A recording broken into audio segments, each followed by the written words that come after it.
4 months ago, I find myself speaking to my 8th graders on the day before their graduation. It is the end of my second year at Triumph Charter Academy in Sylmar, California, and I find myself apologizing to several of them. I'm sorry. I'm sorry that for the past 2 years I have seen some of you walk around with smiles that you have masterfully painted on yourselves to cover up the sadness, insecurity, and pain that weighs heavy on your soul. I'm sorry that I didn't realize how unhappy you were behind your wonderful smiles. You see, some of them even had the grades to match the smile. Why would I doubt their happiness if they had smiles and high GPAs to match? But that's exactly how you hide pain in a school. You smile and you get good grades. How do you hide pain in the grown-up world? Smile and make lots of money. Inspired by Sean Akers' brilliant book, The Happiness Advantage, and with the blessing of my school leaders and the help of my fellow teachers, all whom took a leap of faith with me, we conducted a happiness research study with our 8th grade students last year. We went the full 9 yards. Base level authentic happiness survey taken from Dr. Martin Seligman's University of Pennsylvania website with language adapted for middle schoolers. 3 groups per cohort, control, placebo, treatment. And the treatment group started every school day by writing in a happiness journal that was pre-populated with gratitude prompts as prescribed by the father of positive psychology, Dr. Seligman. And after 1 month of writing, another survey was administered. Who made the biggest gains in happiness? The treatment group. What about their grades? They also went up. And so at that 1 month mark of the experiment, students were told the experiment is over, and all participants were given a folder entitled 100 Days of Happiness, and instructed to write in it independently if they chose to do so. And 1 month later, shortly before graduation, they were surprised with another survey. And we asked if they had written in their journals. Who made the biggest gains in happiness? The students who reported writing in their journals independently. What about their grades? They also went up. So back to my June apology. I asked my students to forgive me. I apologize that it took 3 surveys and 3 months of research to figure out that there was a deep abyss of sadness behind their smiles. I tell them how I wish they could see themselves with my eyes. If they saw who I saw, they would let go of the shame and the fear that they clutched to so closely as if it were their insecurity blanket. And I don't specifically name any of them, but they let me know that they appreciate the words with the tears that stream down their cheeks and the hugs that follow. We administered the happiness survey to 6th graders, 7th graders, and one of those 6th grade students came to find me at lunch after taking the survey. Mr. Trejo, was the survey we took for you? Yes, sweetheart. I'm doing a research study, and it looks like we can teach people the habits of happiness. And she says, you mean you can teach people how to be happy? That's what it looks like. And you should know that this girl has struggled with low self-esteem and is recovering from a life of self-harm. And she looks up at me with her big, beautiful eyes welling up with tears, and she says, will you teach me how to be happy? Here's the most important thing you need to know about the results of our study. The research showed that in no way does a high GPA correlate with a high level of happiness. However, having a high level of happiness makes it really hard not to have good grades. In fact, let me give you the striking 6th grade numbers. 75% of our 6th grade students had a GPA above 3.0. Of those students with a high GPA, only 16% of them rated high on happiness. However, of our 6th graders that rated high on happiness, what percentage had a GPA above 3.0? 100%. Happiness is like fitness. There are no shortcuts, no quick fixes. I can't make you nor my students healthy and fit in one workout or with one healthy meal. I can teach you the habits of exercise and the habits of healthy eating and the habits of proper rest.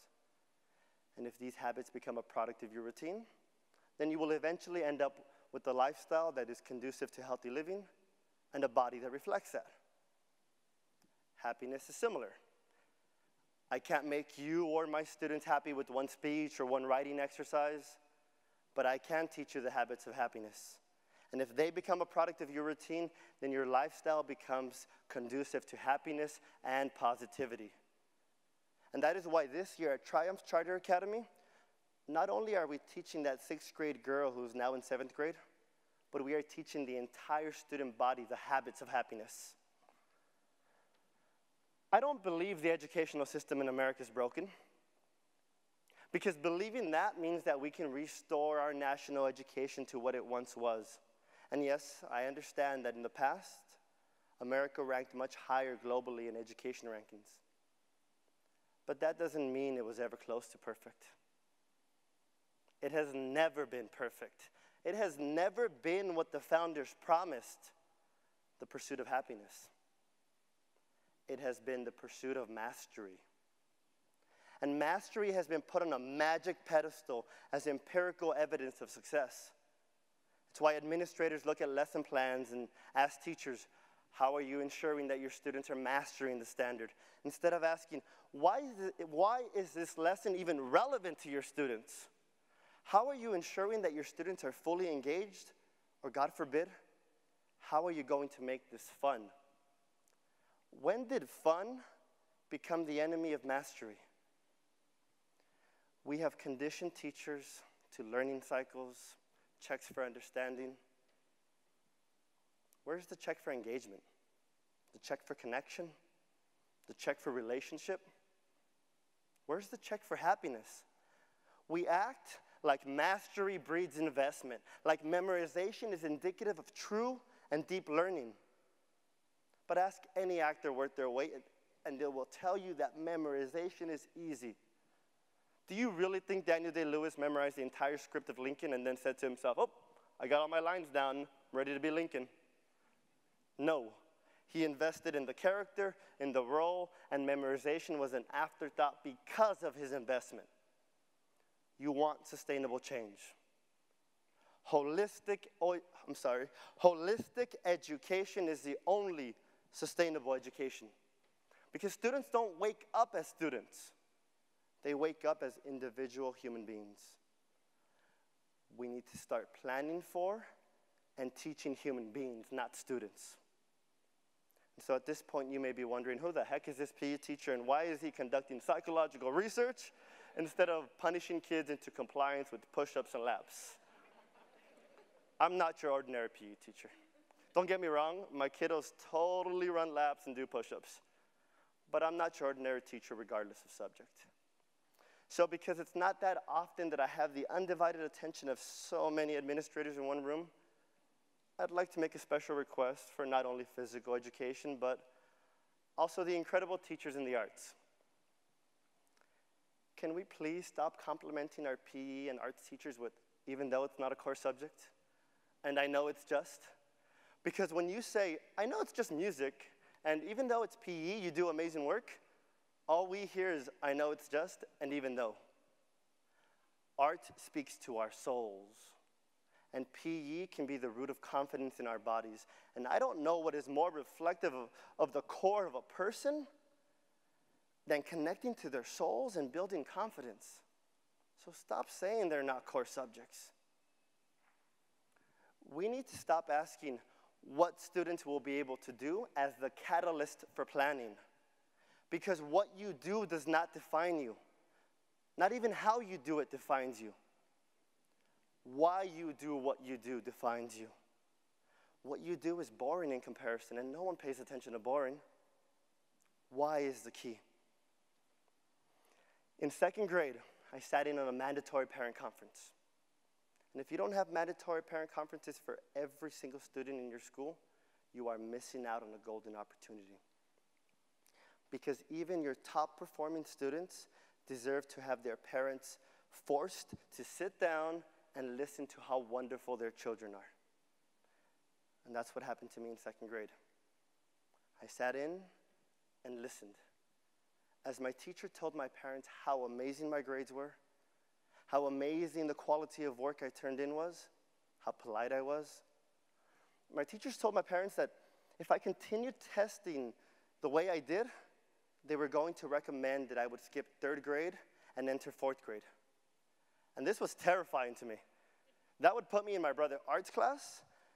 And while my brother is my best friend today, an amazing human being, he was one hell of a jerk in third grade.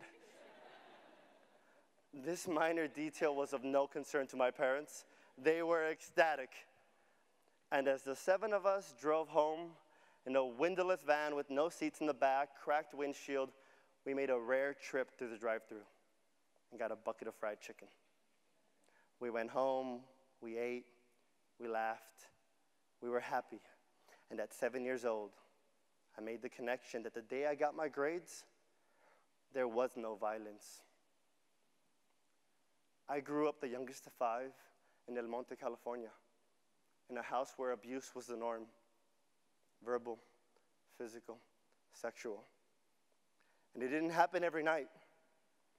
But every night had that explosive tension that forced my family to walk on eggshells, knowing that at any moment, the night could take a turn for the worse. At 7 years old, I made the connection that my grades came out 4 times a year, and that 4 times a year I could control what happened in my house. 4 times a year, my house would be safe, and it would be safe because of me.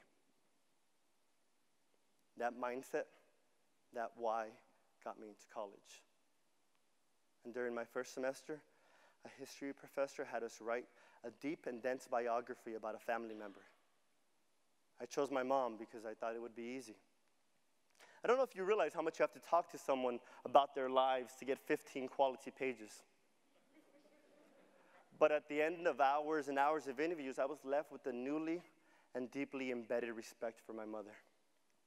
Not only as a mother, but as a wife, a woman, a human being.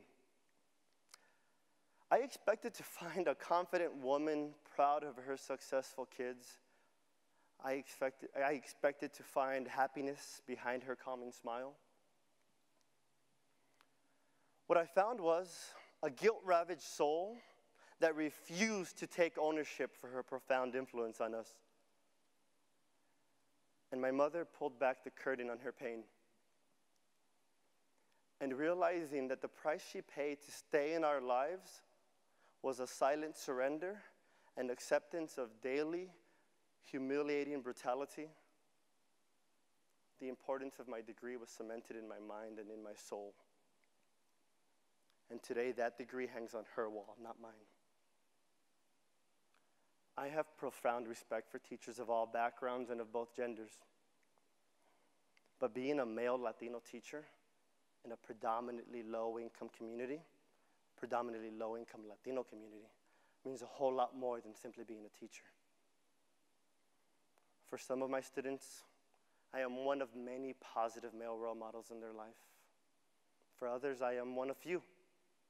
And for many of my students, I am the first male in their life that will love them, that will love them appropriately, that will be positive for them, that day in, day out wants nothing more from them than for them to be the best version of themselves and to invest in themselves fully.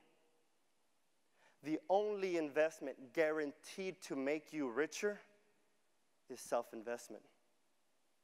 But I have never met anyone who has ever invested in themselves before someone they cared about, loved, respected, or admired invested in them first.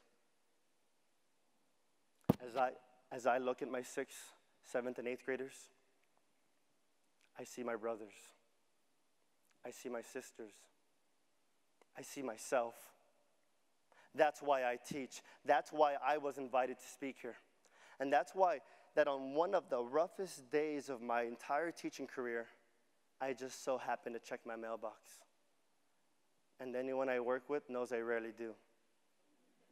But on that day, a green piece of paper stood out. I pulled it out to find a handwritten card from Michelle Rios, one of my beautiful 7th grade girls during my first year at my current school. Now, you should know that Michelle and I had quite the battle that year. In fact, she was one of very few students to earn an F for PE during the first semester. And I remember more than one drive home thinking to myself, I feel like I have won over this entire school, except for Michelle and Jasmine. And Jasmine's another story, but she went from wanting to have her uncle shoot me to crying in my arms at graduation. But if you saw the interactions between Michelle and I first semester, you would have expected some colorful language in the card. Not this. Dear Mr. Trejo, I just wanted you to know that you are the reason I actually try hard. Not just in your class, but in all of my classes. Also, thank you for the tacos. Stephanie and I really enjoyed them. I remember when I really didn't like your class because I just really didn't like your class. But after I changed my mind, because I noticed that all you wanted was the best for me. You're the best. Love, Michelle. I leave you with my refrain. Holistic education is the only sustainable education. My name is Dave Trejo, and I proudly teach life in a class called PE.